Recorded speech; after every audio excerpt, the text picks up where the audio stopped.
keep it real with ya.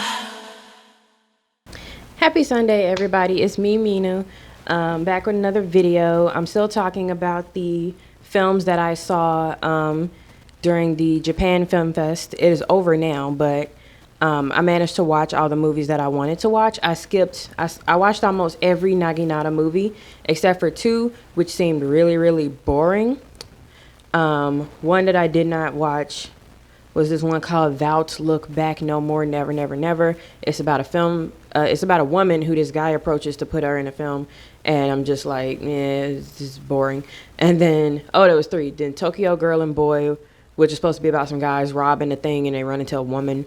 But the trailer for it was just like people smoking cigarettes and barely any conversation. So I didn't watch it. It looked boring. And then the last one I didn't watch, I started to watch Dark Red, which was about a woman who is psychic. And she's like, she can touch the objects that dead people held and like see into their lives and stuff. I watched like a quarter of it and then I turned it off because it was boring. I think they were trying to do something with like maybe make it more atmospheric and creepy by not having people talk and not explaining what the hell was going on. Like I had subtitles on. I didn't know what the fuck was going on. Like I didn't know who the characters were. I didn't know, like there was times when I was watching stuff and I was like, how does this even relate to the story? Are these people in the same forest as you? Are they about to, y'all got about to meet? Like what's going on? I don't know. So I didn't even watch those. Quick housekeeping thing. If I look weird, it's because I've been out all morning running the streets because I haven't done that in a really long time because being around crowds gives me a lot of anxiety. So I decided that today was the day that I was going to run the streets. So I did that. And so I'm a little sweaty, a little anxious. But the two movies I want to talk about, or rather the movie that I want to talk about first is Tokyo Dragon Chef. I really, really enjoyed this movie. I have no idea why I was in the Naginata category. The bad guys were eyeballs, but like other than like they were eyeball masks, but other than that, I don't see why. I mean, I guess you could call it an action, maybe. But I just feel like they threw it in this category because of the fact that there was Yakuza in it. And so they were like, yeah, Yakuza, Naginata. Yeah, sure. And I was like, I don't really think that belonged here. So the premise of Tokyo Dragon Chef is basically these two sets of Yakuza brothers. Well, I don't know if they're actually brothers or not because, Yakuza, they be calling each other Aniki. But either way, two sets of Yakuza decide to open ramen shops after they leave their Yakuza life behind, and then they end up competing with each other because they used to be in rival gangs. So they have to compete with each other even now as competing ramen shops, which is kind of silly, and I like it kind of like that. Like the whole way that the story goes, like it's just super funny, and it's weird for me to say that because I don't really like Japanese comedy as much. Like when I watched I forgot the name of the movie was called, but it was like the guy was yelling heart wash. I didn't find it funny at all. I just found it confusing and stupid. And I know that there are times when I guess the comedy comes from people acting crazy. So like how there might be just a normal situation and then one person's like, yeah, and then they yell or something and it's supposed to be funny.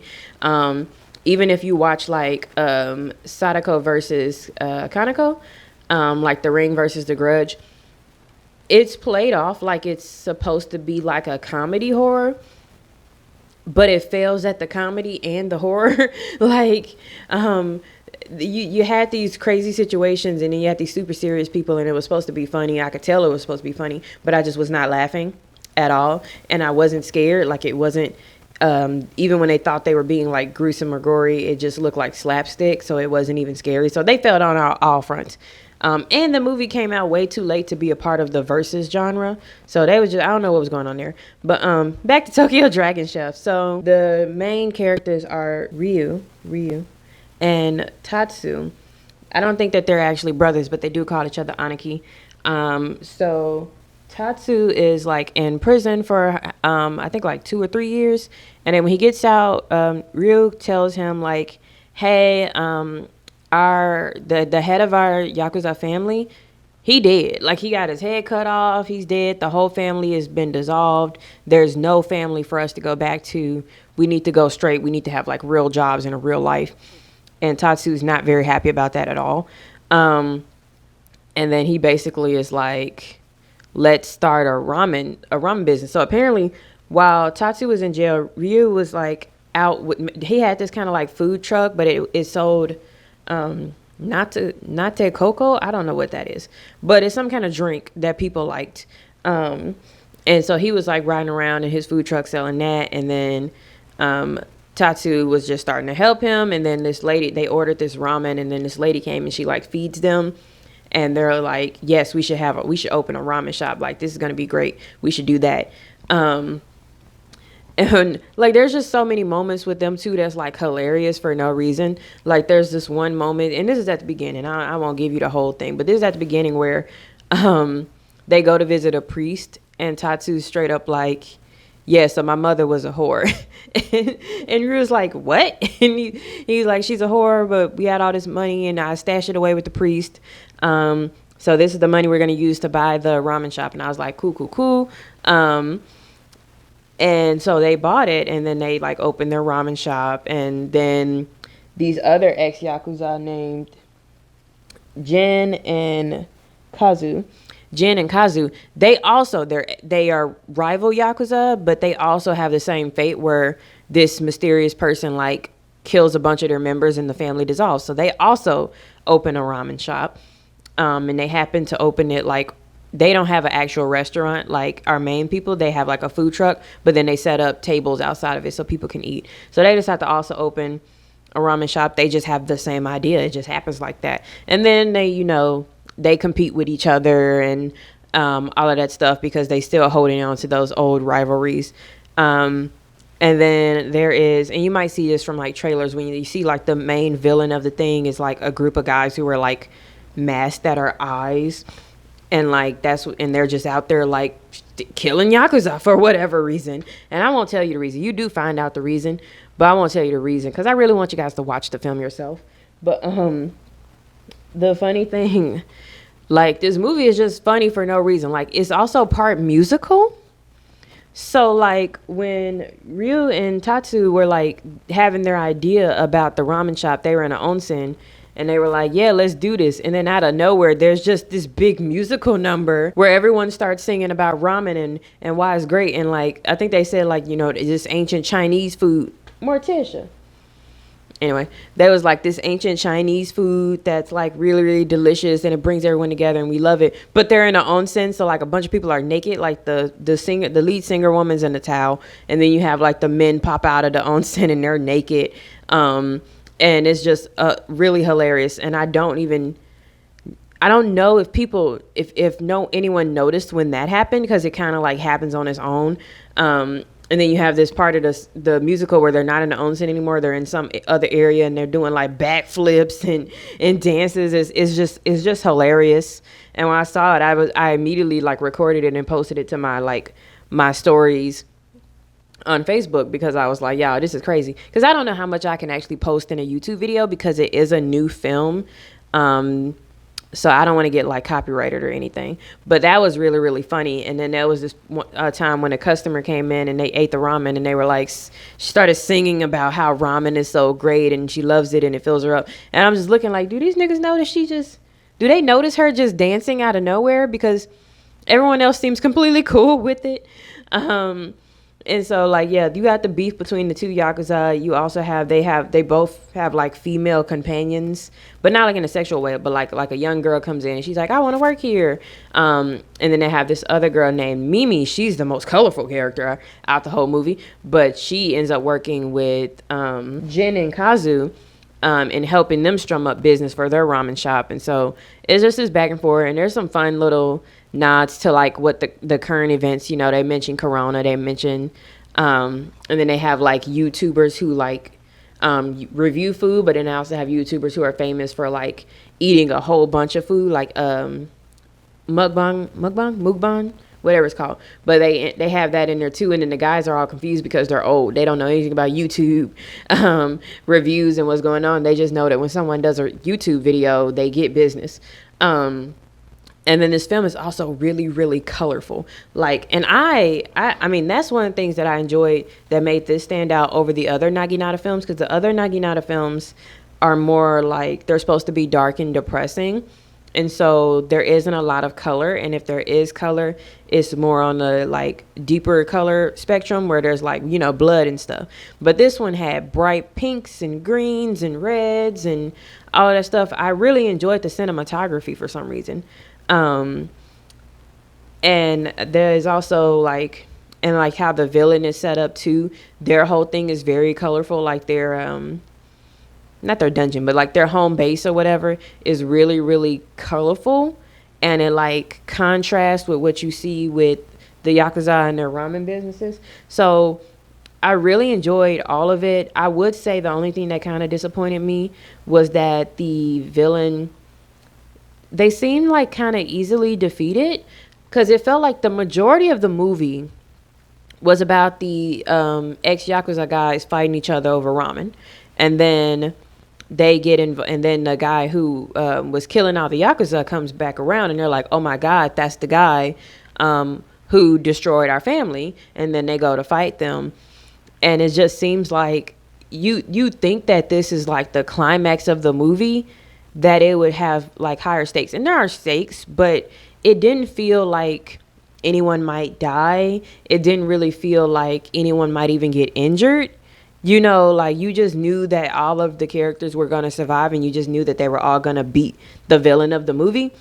So that part happened that I was kind of like a little bit disappointed in, but I still really enjoyed the ride. You know what I mean? Like I enjoyed like watching these old men try to like fight like back in their young days, you know, trying to struggle with like technology and running a business and like dealing with the younger people, the younger generation. And there is like a little message in there about basically kind of like a respect your elders type of thing, which makes sense. It's Japan. But it wasn't like, it wasn't a super huge thing. I really felt like we spent a lot of time with the characters, the main characters.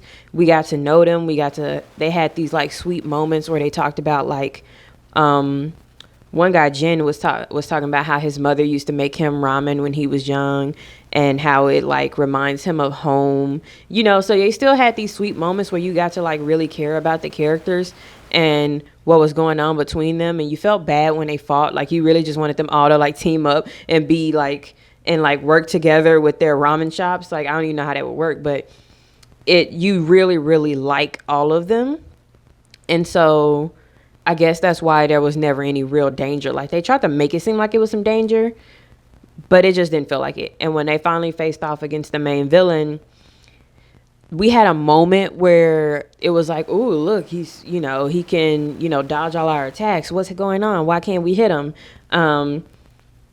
But at the end of the day, I don't think we ever got to see what made the villain so powerful, because this guy is somebody who was able to kill the heads of Yakuza families and like dismantle entire families. Like I didn't see that when I saw, like, I mean, we get his motivation and everything, but I just didn't see how dangerous he was, because he was like built up to be this guy, like nobody ever saw his face and everything like that. He just didn't feel very dangerous to me. So the villain, the part where they face off against the villain is just kind of stupid, honestly. That was this one thing that also made me frustrated, because I've in other videos I'll talk about like women in Japanese films. So you have this one woman who's Mimi, and she wears a very skin tight pink outfit. And she's like fighting this guy, and she's handling her own. And then for no reason, he just grabs her boobs and squeezes them as hard as possible. And I just feel like, is there a quota here? Like, what is up with was this a male director? I think it was. What is up with these male directors? And whenever there's a woman in the thing, there has to be some kind of sexual assault. Like, what is going on here? I was, after seeing so many movies where the women were sexually assaulted as a part of these films, I'm just like, is it a requirement? Do the directors say like, I'm not going to make this film if I don't get to see some titties. You know what I mean? Like, I just don't understand. I don't know what's going on with it. Somebody who understands Japanese culture better than I can, please help me out with that. But that was just, and it made no sense whatsoever, because throughout the movie, even though you had these young girls working with these older men, nobody ever was creepy. Nobody ever was like attracted to the girls. They were like, you're a teenager, or like, you're 21 or whatever. We are in our 40s and 50s. We not messing with you. You know, like it should be. But it just seems weird that there always has to be some type of situation where I guess the director's getting satisfaction out of it. I don't know. I just wouldn't put that type of stuff in a movie that I would make personally. And then there was this one, and then they have like a few musical scenes in there, and one of the musical scenes, there's just a woman in the background dancing in a bikini, and I'm like, why is she here? What's the bikini got to do with anything? This is about ramen, sir. Like, I don't know what the director be doing, but this happened in other films too that frustrates me. But I will say, like, what made this stand out from everything else is that it was very colorful, it was actually funny, and it was you got to get to know the characters, and you got to really care about them, and you really wanted to see them succeed in whatever it is that they were trying to do. And that's what I really like. And it is a longer film. It wasn't a short film like the others. And that is what I'm looking for in a movie. If I watch a movie and I spend an hour and a half, 2 hours with you, and I don't give a shit about anybody in the story, you fucked up. You fucked up making a movie. Sorry. But with this one, they did not fuck up. And I'm really excited to, you know, see this movie become more mainstream and like get on Netflix or Hulu or whatever, so that it can be shared with a lot of people, because I thought it was really good. It wasn't up for voting, unfortunately, but I think it was a really good film and I liked it. All right, next film. Another film that I really liked in the Naginata category was called Sacrifice. It was bundled with some other movies that weren't Naginata for some reason, but it was really good. And it definitely fits in with Naginata in the sense of like death and depression and like, you know, hopelessness and all of that stuff. So basically it's about this girl named Midori. And she was a member of an end times cult in Japan, which is really interesting, because the only time I've seen something like this, I watched a show a long time ago where they randomly had like a end times cult in the mix of it, but I don't see a lot of films that bases off of it. And so basically the whole thing is like, when she was a child, her mom joined this cult, and they thought that she was special because she had a dream about like an earthquake and a tsunami, and then it happened. And so they was like, oh my God, like she's special. And it just like reinforced their beliefs. And then after the earthquake and tsunami happened and all the people died, the cult would go around and say, we predicted this would happen. Don't you see? We know the future. You should join our cult. And of course, when you're in the cult, everybody gets different names. So her name was like Apu or something.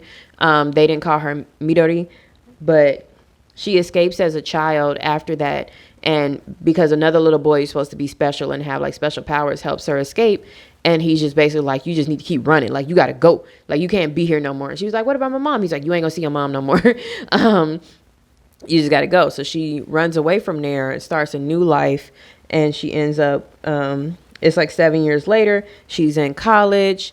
And she's still struggling because of the fact that she could see the future, like even more so than when she was a kid. When she was a kid, she was having dreams. Well, she's still having dreams, but it's more like now it's just happening more and more frequently. So she'll like fall asleep at her desk, and then she'll see like somebody running track, and they fall and they break their ankle, and then she tries to go stop it, and people think she's weird. Which, of course, people think you're weird if you're trying to tell them that, you know, hey, don't do this. Why? No reason. And then they're just like, well, fuck you then, I'm gonna do it. But you do get to see like her having visions of like even like really bad things happening, like people dying, and she just like has no idea how to stop it. And she feels like very like oppressed by this gift that she has, because she has no idea how to use it. And also she can like, if she touches somebody, she can kind of like see who they really are, or like what big secret they're hiding. So she doesn't really get close to anybody. And so the cult technically dissolves in this movie, but it's still present. Like the members didn't all die. So there's still members everywhere. And you know, you just don't really know who you can trust. Because somebody might turn out to be a member of the cult and you just don't know because they blended in with regular society. And so you have that tension going on that just like in the back of it's just like it just really helps with the atmosphere because it's like you see this normal thing where like you got these college students, they're going to these they're interviewing for jobs, they're trying to like pass all their classes and like go through their relationship dramas, all of that stuff. And then in the background you just have like, is this cult gonna kill somebody? Like, are they killing people? What's happening? Because there is this whole plot, and you can read all this in the summary, so it's not much of a spoiler, but there's this whole plot where like cats are just being killed. They're just showing up dead, and there's like numbers written next to them. And so people are like, what's going on? Is this a part of some kind of cult? Because it seems like a ritual thing or a sacrifice to be killing all these cats, and people don't really know what's going on. So you have Midori, and then you have this girl named Toko who is in a relationship with this dude named, I think, Masaya. And Toko is kind of like, she like acts all bubbly and cutesy and stuff with her boyfriend. But in reality, like, she doesn't care that much about him or anybody else much. She's kind of like, I think she might be like mini depressed or something on the inside, because she just takes no joy in anything regarding normal life. Like, she doesn't want to get a job, so she like fails her test, she fails her interviews, she's just like whatever. Like, she doesn't want to be a part of any of that, even though her boyfriend is kind of like this model student who just thought that she would just marry Masaya and then just be his wife and not have to work. I don't know what the plan was with her, but it's kind of like she didn't want to grow up. Basically, she didn't want to have to be a part of like society. She just felt very disconnected from it, and she was very obsessed with like the killings of the cat and trying to figure out who did it. And she just wanted to be more a part of that world than she wanted to be a part of like the quote unquote normal world. And Masaya, he's like a total dick. Of course, he's, like I said, a model student. But he just like, he hates people like his girlfriend, but he won't say that because he likes to have sex with her. But like people like his girlfriend who don't do good on interviews, or they don't have that much of a good personality, they aren't charismatic, he just like looks down on them like or whatever. And then a big part of this movie is this dude named Okita. And he's like super friendly, like he's kind of short, he look younger than everybody else, like he might be like a really smart or something, but he's like super friendly to everybody. But when he's by himself, he's just like, you know, so it's kind of like one of those things of like, you know, like in Japan, like you put on a mask when you're around people so that you're pleasant to be around and you're super nice and people like you. But then when you're by yourself, you just kind of like dead inside, I guess. That sounds wrong. But for Okita especially, it seemed like he was just kind of like dead inside. But he put on his mask so that he can make it through everything. And so Toko starts to suspect that it's Okita. So she starts like stalking him, and then she like steals his backpack, and she sees that he's drawing pictures of like dead cats, and he's had like newspaper clippings that are like following all the cat killings and stuff. And so she's like, oh, it's you. It's obviously you. You got the newspaper clippings in your bag. You did it. You know, like, I mean, like, how many movies have you seen where the person who keeps the newspaper clippings is the person who did it? So she was immediately like, you did it. And instead of like snitching on him, she's like, well, she like blackmails him, and she's like, you know, make me a part of your world. You know, I want to be a part of all of this. I don't want to be a part of the normal world. I want to be on whatever it is you doing. Like, what you killing the cats for? Is this some bigger thing going on? Let me join. But not to the point that she actually wants to kill cats, but she just like, that's how she acts. Like, you seem more interesting. I want to be a part of this interesting world. And he's just kind of like, I don't want to be around you. Go away. And there is a point where she kind of flips, where she actually starts to like literally suspect him. I don't know. I guess she was playing at one point, but then she gets to the point where she like really suspects him. So she gets scared of him. And it's just this whole thing. And I don't know what the fuck be going on with Toko. But so that storyline is going on at the same time that Midori's storyline is going on, where there are people around her who are starting to like, she's seriously suspecting are a part of the cult, and she's hoping that they don't recognize her because she doesn't want to get kidnapped and like dragged back to the cult. So she's like trying to like run away from these people. And like, you never know, like some random guy's looking at her, he might be part of the cult. I gotta run, I gotta go. Because she doesn't want them to like kidnap her and bring her back. It's like you have those two storylines going on, and then they converge at the climax of the film in a very interesting way. And I like this film, one, because like I said with the other film, you get to know all the characters, all the main people. You get to really get an understanding of like their background, why they act the way they act, what their motivations are, like, and you really get to care about these characters. So that but it also has that sense of danger from the cult and whoever's killing the cats. That is what I like in a film, because I did not know, honestly, did not know if some of these people would survive to the end of the movie. Like Midori, I low-key felt that she might survive because she was so important to the cult. But then there was a point where I was like, hell, they might kill her ass. You know, and there is like things in the movie that happens that let you know, like, really nobody is safe. And towards the end, like, I was like feeling really emotional because I thought like certain people were dead, and you know, I was trying to see like, are they gonna come back? Like, are they gonna have to be resurrected? Is that even a thing in this universe? Or is it just like they dead now? You know, like people trying to do the right thing ended up being another victim. And then also, I thought that at some point I was going to see a cat get killed. A cat was not killed.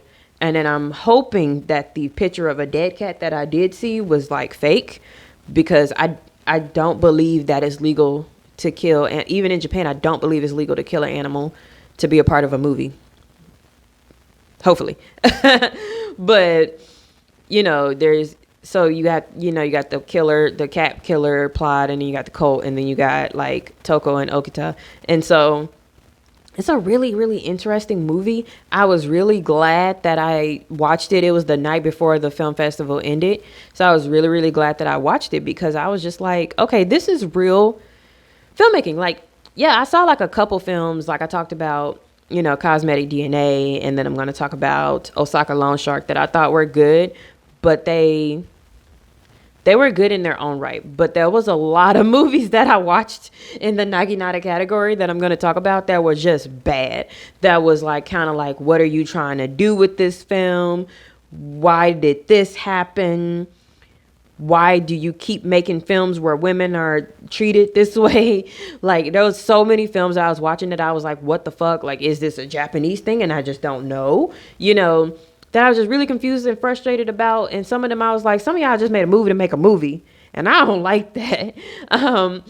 So it really made me happy, because I think Cosmetic DNA I watched at the beginning of the film festival, but then it wasn't towards the end of the film festival that I started coming back around to movies that were actually good. So the majority of the time that I was watching these movies, it was just bomb after bomb after bomb after bomb, and I was just getting downtrodden. Like, I was like feeling like, damn, like, Japan, you done fell off, man. Like, Korea's kicking your ass now. And that made me sad, because I grew up watching Japanese movies and I really loved them. So it really made me happy to watch these two movies and have them take just a unique twist on things. Like, Tokyo Dragon Chef took a unique twist on the whole Yakuza thing. It wasn't just Yakuza, gangs, people dying, Tojo clan, da-da-da-da-da.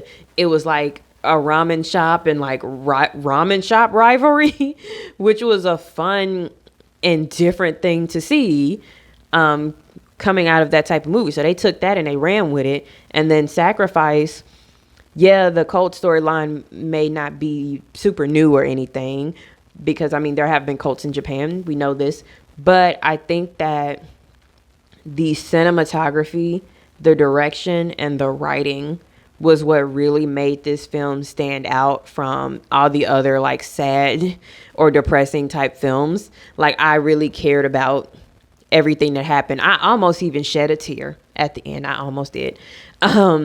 And at the end, I still felt like kind of anxiety. Like, I mean, the cult's not dead. I mean, like I said, like, the cult doesn't die. There's a spoiler for you, because it's a large group of people and you don't know who's in the cult and who's not. So that still like worried me all the way to the end of the movie. Like, damn, like we solved one problem, but the cult still exists. They still out there doing the cult shit.